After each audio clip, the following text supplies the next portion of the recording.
Why does it seem like the solar and real estate industry are always at odds?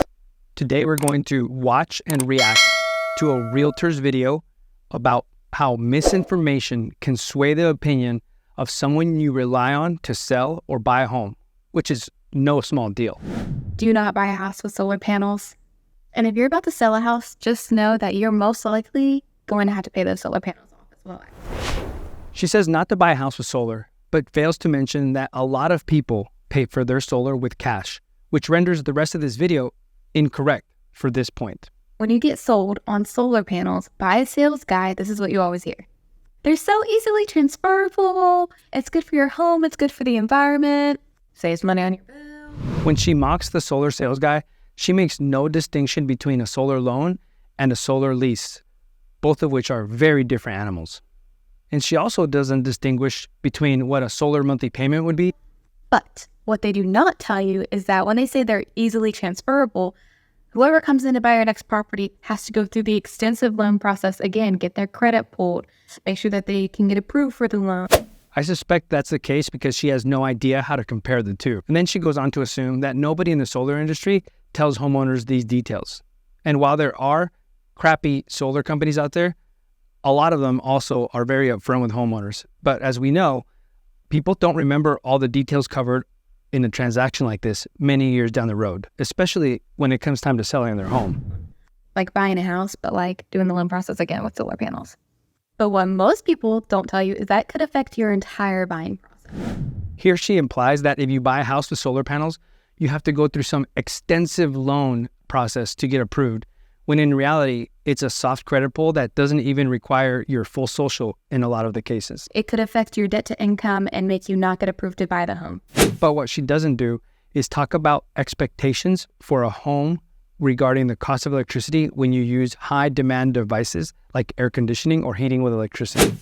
I've seen people default on a loan, not be able to buy their dream home because of the solar panels. This part is a little unclear. I think she's rambling a little bit because there is no clarity as to who defaulted on the loan because of solar, whether it was the buyer or the seller.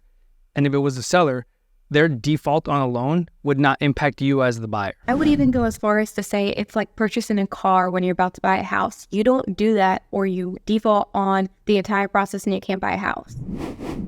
How, considering a home with solar is an existing thing on that home, whereas buying a car during the time that you're buying a house is something new that you are introducing into the mix. Huge red flag about solar panels is that you most likely always have to pay off the solar panel loan when you go sell your home, which again is less money into your pockets when you do go sell a home.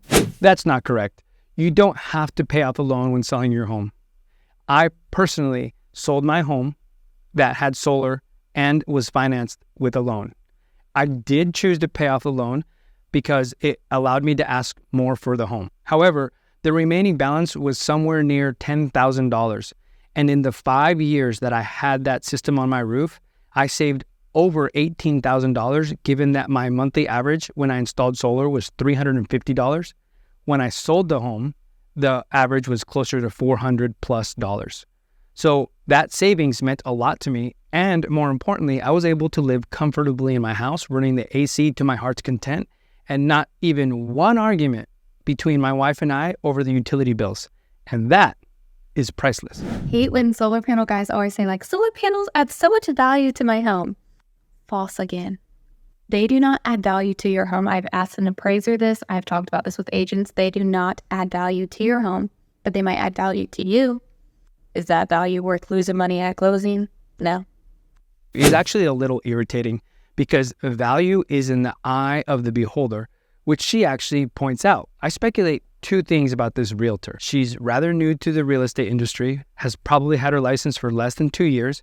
And two, I believe that at one point or another, one of her transactions had solar on it, which prevented the close. If you were a realtor and come across a client with solar, you would be well advised to ask that homeowner very early on for all their paperwork so that you could properly position the solar into the transaction of the home, because doing so would prevent a lot of these things that this young lady is discussing. And for you homeowners out there, make sure you have all your solar documents in a place that's easily accessible so that when you do go to sell your home, you're able to pass on these details to your realtor. Trust me, it'll save you from big headaches.